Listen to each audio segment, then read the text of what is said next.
Indonesia merdeka tidak lepas dari peran para ulama Indonesia. Banyak sekali nama-nama yang dapat kita sodorkan dan menjadi pengingat tentang jejak mereka dalam memerdekakan Indonesia. Yang sudah kita kenal antara lain seperti Pangeran Diponegoro, Cut Nyadien, Pangeran Antasari, dan lain sebagainya.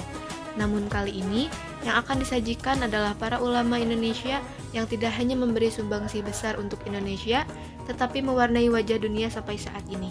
Mereka itu antara lain Lengkap beliau adalah Abdullah bin Muti Muhammad bin Umar Al-Tanara Al-Jawi Al-Bantani, dikenal juga dengan nama Muhammad Nawawi Al-Jawi Al-Bantani, lebih terkenal dengan nama Syekh atau Imam Nawawi Banten. Ayahnya adalah Umar bin Arabi yang merupakan seorang ulama di Banten. Beliau dilahirkan di Kampung Tanara, Serang, Banten pada tahun 1815 Masehi atau 1230 Hijriah. Dan beliau wafat pada tanggal 25 Syawal 1314 Hijriah atau 1897 Masehi. Imam Nawawi menghembuskan napasnya terakhir pada usia 84 tahun. Imam Nawawi Banten merupakan putra pertama Nusantara Indonesia yang menjadi Imam Masjidil Haram dan mendapat gelar Sayyidul Hijaz. Slogan yang dapat dicontoh, Syekh Nawawi pernah menjadi imam di Masjidil Haram, mengajar di Haramain, sebutan lain dari Makkah Madinah, dan karya-karyanya yang tersebar juga di Timur Tengah, di kawasan Asia Tenggara, khususnya di dunia pesantren. Karya-karyanya masih dipelajari, dikaji, dan ditelaah bahkan sampai kini menjadi kurikulum tetap di pesantren. Karya tulisnya sejak tahun 1870 Masehi, kesibukan Imam Nawawi semakin bertambah karena harus banyak menulis kitab, inisiatif menulis lebih banyak datang dari desakan sebagai koleganya dan para sahabatnya dari Jawa. Kitab-kitab yang ditulisnya sebagian besar adalah kitab-kitab komentar syarh dari karya-karya ulama sebelumnya yang populer dan dianggap sulit dipahami. Karya Imam Nawawi berjumlah 115 dan sampai saat ini masih dipelajari bukan hanya di wilayah Asia Tenggara tetapi juga di kawasan Timur Tengah. Nama lengkapnya adalah Syekh Yusuf Abdul Mahasin Tajul Khalwati Al-Makassari. Beliau dilahirkan di Goa, Sulawesi Selatan pada tanggal 3 Juli 1626, sedangkan tempat wafatnya di Cape Town, Afrika Selatan pada tanggal 23 Mei 1699 pada usia 72 tahun. Beliau dijadikan sebagai pahlawan nasional Indonesia. Sementara di kalangan rakyat Sulawesi Selatan mendapatkan gelar sebagai Tuan Tasalamaka Goa atau Tuan Guru Penyelamat kita dari Goa. Syekh Yusuf lahir dari ayah dan ibu bernama Abdullah dan Aminah. Nama saat dilahirkan adalah Muhammad Yusuf. Konon, nama ini diberikan oleh Sultan Alauddin yang berkuasa sejak 1593 Masehi dan wafat pada 15 Juni 1639 Masehi. Raja Goa pertama yang masuk Islam, yang masih kerabat dari ibu Syekh Yusuf. Pendidikan agama diperolehnya sejak berusia 15 tahun di Goa. Syekh Yusuf juga berguru pada Said Alawi bin Abdul Al-Alama At-Tahir dan Said Jalaluddin Al-Aidid. Adapun keteladanan yang dapat kita contoh diantaranya ketekunan, penjelajahan, dan ikhtiarnya dalam menuntut ilmu. Jenazah Syekh Yusuf Tajul Khalwati dibawa ke Goa atas permintaan Sultan Abdul Jalil 1677 sampai 1709 Masehi dan dimakamkan kembali di Lakyung pada April 1705 Masehi. Kemudian Syekh Yusuf dianugerahi gelar pahlawan nasional oleh Presiden Soeharto. Selanjutnya tahun 2009 Syekh Yusuf dianugerahi penghargaan Oliver Tambo, yaitu penghargaan sebagai pahlawan nasional Afrika Selatan oleh Presiden Afrika Selatan Thabo Mbeki kepada ahli warisnya yang disaksikan oleh Wapres RI pada waktu M. Yusuf Kala di Pretoria, Afrika Selatan. Syekh Yusuf dikenal juga sebagai mursyid atau pembimbing tarekat Khalwatiyah.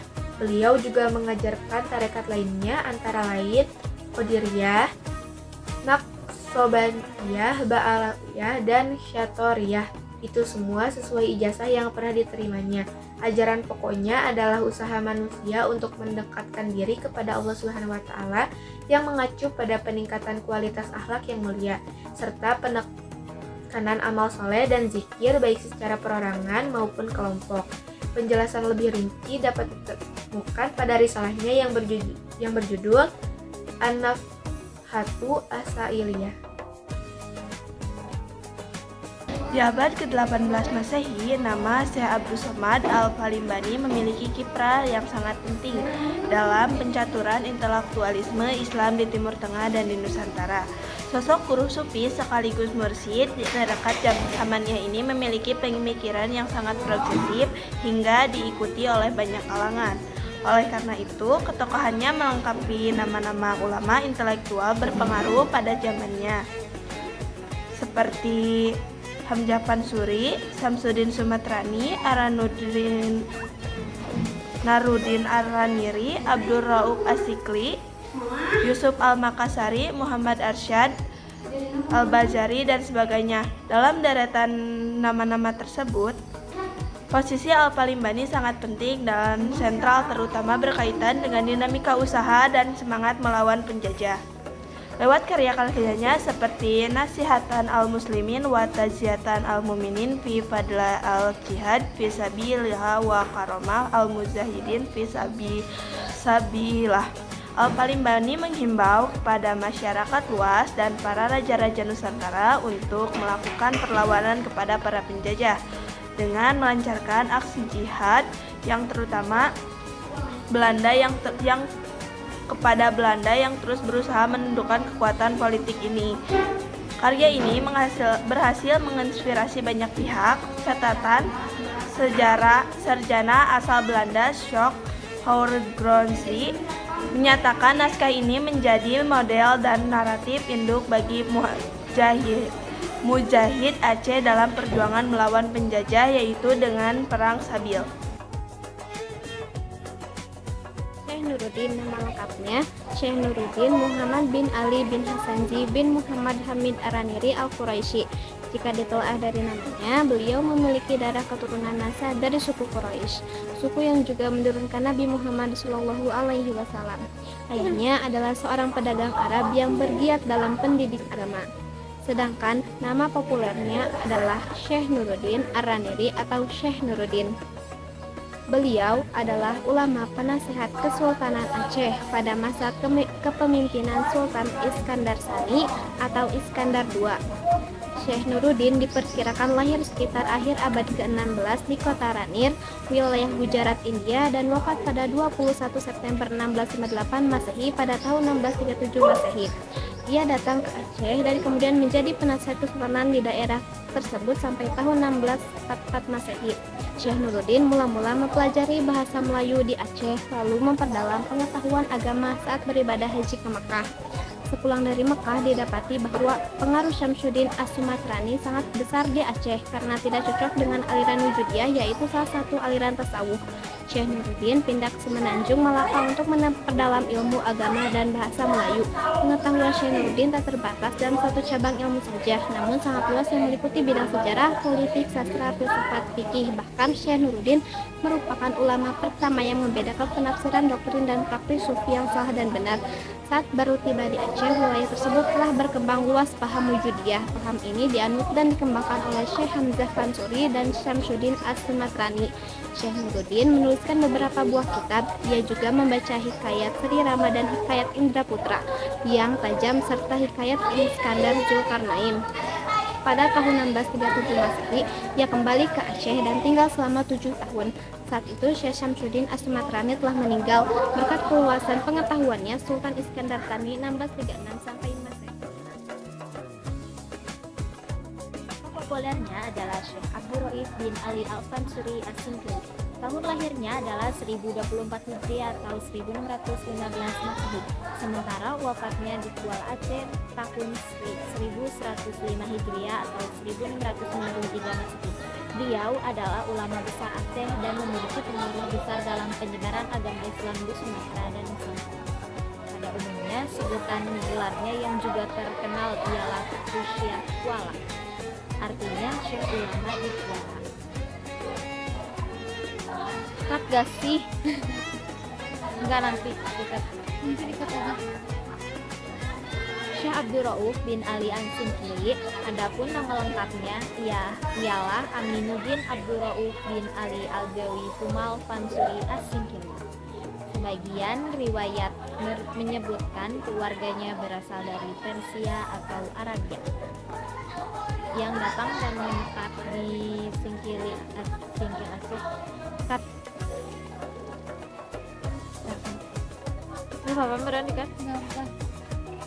Singkil Aceh pada akhir abad ke-13. Beberapa ahli berpendapat beliau merupakan putra asli pribumi Brentish Minang, pesisir di Singkil yang telah menganut agama Islam pada masa itu.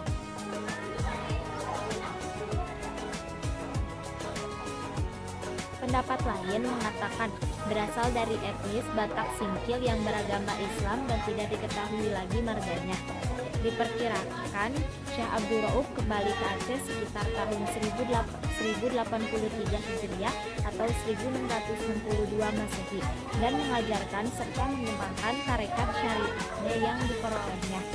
Beberapa yang terjadi ulama terkenal ialah Syekh Burhanuddin Ulakan dari Pariaman, Sumatera Barat, dan Syekh Abdul Muhi Pamijahan dari Tasikmalaya, Jawa Barat. Adapun karya-karyanya yang lain juga menjadi bacaan penting, baik oleh alim ulama ataupun sultan-sultan Melayu. Di samping itu, mubalik kelahiran Singkil ini juga kerap memanfaatkan sastra sebagai medium penyebaran gagasan sufistik. Sebuah syair karyawan yang terkenal adalah syair Ma'rifat yang salinannya ditulis di Bukit Tinggi. Saya akan menjelaskan mengenai Muhammad Sholeh bin Umar Al-Samarani. Di kalangan ulama atau masyarakat awam, orang sering menyebutnya dengan nama Mbah Sholeh Darat. Kata darat pada akhir nama beliau disebabkan beliau tinggal di daerah yang bernama Darat, yaitu suatu daerah di pantai utara Semarang yang saat ini daerah Darat tersebut termasuk wilayah Semarang Barat. Mbah Sholeh Darat dilahirkan di desa Kedung Cumpleng, Kecamatan Mayong, Kabupaten Jepara, Jawa Tengah, sekitar 1820 Masehi. Sementara informasi yang lain mengatakan bahwa beliau lahir di Dukuh Kedung Cumpleng, Desa Ngeroto, Kecamatan Mayong, Jepara. Nah, beliau sendiri wafat di Semarang pada tanggal 28 Ramadan 1321 Hijriah atau 18 Desember 1903 Masehi. Nama lengkapnya adalah Al-Alim Al-Allamah Asy-Syaikh Muhammad Sholeh bin Umar Al-Samarani Al-Jawi Asy-Syafi'i. Jika dari namanya yang panjang mengindikasikan bahwa beliau merupakan seorang ulama besar. Untuk lebih tepatnya di daerah Jawa. Nama ayahnya adalah Kiai Umar yang merupakan salah seorang pejuang dalam kepercayaan Pangeran Diponegoro di Jawa bagian utara Semarang. Kisah teladan yang dapat dicontoh dari Kiai Sholeh Darat adalah menimba ilmu di pesantren-pesantren pada zamannya. Beliau banyak berjumpa dengan kiai-kiai masyhur yang dikenal memiliki kedalaman serta keluasan ilmu. Lebih tepatnya ilmu batin atau tasawuf yang kemudian dijadikan sebagai gurunya di Nusantara Indonesia. Antara lain Kiai Haji Muhammad Syahid yang merupakan cucu dari Syekh Ahmad Mutamakin, seorang ulama besar dari daerah Pati, Jawa Tengah, sekitar abad ke-18. Nah, beliau juga berguru kepada Kiai Haji Syahid Waturoyo, Kiai Haji Muhammad Sholeh Asnawi Kudus, Kiai Haji Ishak Damaran, Kiai Haji Abu Abdillah Muhammad Hadi Baguni, Kiai Haji Ahmad Bafaqih Ba'alawi, dan Kiai Haji Abdul Ghani Bima. Beliau juga menimba ilmu ke gurunya yang di mancanegara, khususnya di wilayah Hijaz, Jazirah Arab, Saudi Arabia. Antara lain Syekh Muhammad Al-Mugri Al-Muqari, Syekh Muhammad bin Sulaiman Hasbullah Al-Makki, Sayyid Ahmad bin Zaini Dahlan, Syekh Ahmad Nahrawi, Sayyid Muhammad Saleh bin Said Abdurrahman Az-Zawawi, Syekh Zahid, Syekh Umar Asyami, Suriah dan Palestina, Syekh Yusuf Al-Misri, Mesir. Berdasarkan penjelasan tersebut, banyak yang dapat dicontoh dari Syekh Sholeh Darat. Nah, antara lain ada pengembaraan ilmunya melalui guru atau ulama yang sudah masyhur, berguru kepada ulama yang bukan sekedar dalam ilmunya saja, tapi juga memiliki sangat baik amal ibadah dan akhlak yang dimiliki guru-gurunya. Nah, untuk yang kedua, tidak puas hanya menimba ilmu dari ulama Nusantara, tapi sampai ke mancanegara, khususnya negara-negara di kawasan timur, lebih tepatnya di Timur Tengah, karena pusat Islam pada waktu itu adalah di wilayah-wilayah tersebut. Yang ketiga, beliau juga mendidik wanita-wanita muslim. Terbukti beliau berhasil melambungkan nama Raden Ajeng Kartini menjadi tokoh emansipasi wanita di Indonesia, padahal waktu itu Nusantara masih di bawah. Untuk karya tulisnya sendiri, beliau termasuk ulama yang produktif. Banyak karya yang lahir darinya. Di antara kitab atau karya tulis beliau yang lainnya ada yang pertama, tulis yang dihasilkan dari Syekh Kiai Soleh Darat, termasuk ulama yang produktif. Banyak karya lahir darinya, di antaranya ada kitab ataupun karya tulis beliau. Ada yang pertama, kitab Munjiat tentang tasawuf. Yang kedua ada Syarh kitab Al-Hikam, juga sama, itu tentang tasawuf. Yang penjelasannya diambil dari kitab Al-Hikam karangan Syekh Ibnu At-Ta'ilah Al-Askandari. Yang ketiga ada Lata'if At-Taharoh tentang hukum bersuci. Yang keempat ada kitab Asy-Shalah, membicarakan tata cara mengerjakan sholat. Yang kelima, terjemah Sabil Al-Abid ala Jauharah At-Tauhid, menjelaskan akidah ahli sunnah wal jamaah dengan mengacu Imam Abu Hasan Al-Asy'ari dan Imam Abu Mansur Al-Maturidi. Yang keenam ada Mursyid Al-Wajiz, kandungannya membicarakan tasawuf atau akhlak. Yang ketujuh ada Minhaj Al-Atqiyat, juga tentang tasawuf dan akhlak. Yang kedelapan ada kitab hadis Al-Mi'raj tentang perjalanan Nabi Muhammad SAW untuk menerima perintah sholat fardu. Yang sembilan ada kitab Asrar Asy-Shalah, kandungannya membicarakan rahasia-rahasia sholat. Yang kesepuluh ada Faid Ar-Rahman fi Tarjamah Tafsir Al-Kalam Al-Malik Al-Dayyan, yang merupakan tafsir pertama di Nusantara dalam bahasa Jawa dengan aksara Arab. Dan kitab ini pula yang dihadiahkannya kepada Raden Ajeng Kartini pada saat dia menikah dengan Raden M. Joyodiningrat, seorang bupati Rembang. Yang 11 ada kitab Manasik Al-Hajj wa Al-Umrah wa Adab Al-Ziarah li Sayyid Al-Mursalin. Kitab ini membahas ibadah haji dan umroh yang berisi 64 halaman dengan 17 topik yang dikupas, dimulai dari bab kitab Haji wa Al-Umrah hingga Al-Khatimah atau penutupnya. Kitab ini diterbitkan di Bombay, India pada tahun 1340 Hijriah atau 1922 Masehi. Yang ke-12 ada kitab Majmu'ah Al-Syari'ah Al-Kafiyah di Al-Awam, isinya hampir mirip dengan karyanya terdahulu, ini tentang haji. Nah, di kitab ini diterbitkan oleh penerbit karya Toha Putra Semarang. Sayangnya tidak ditemukan tahun kapan terbitnya.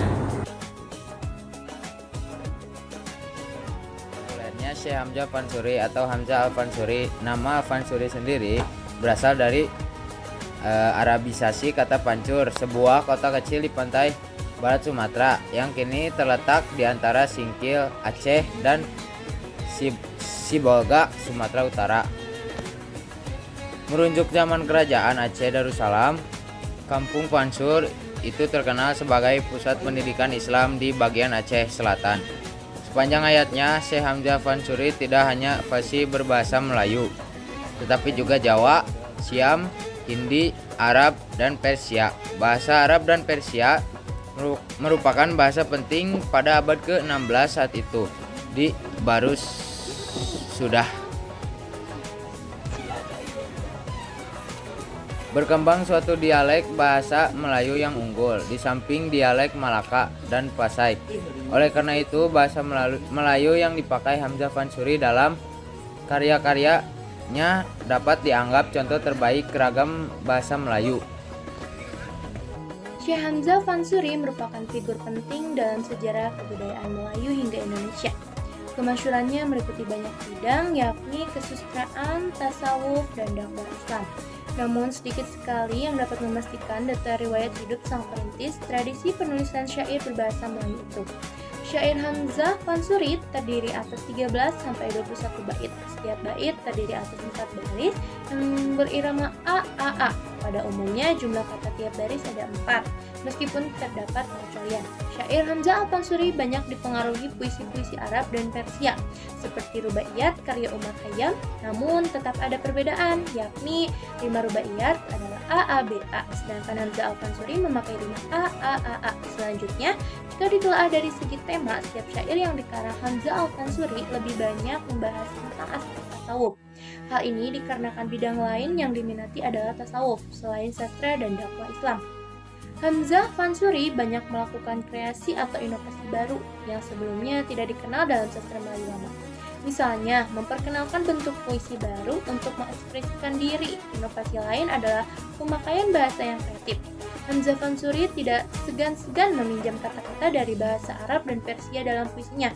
Adapun karya-karya Syekh Hamzah Fansuri yang sampai saat ini masih dapat ditelaah, dikaji, dan dinikmati adalah syair Hamzah Fansuri.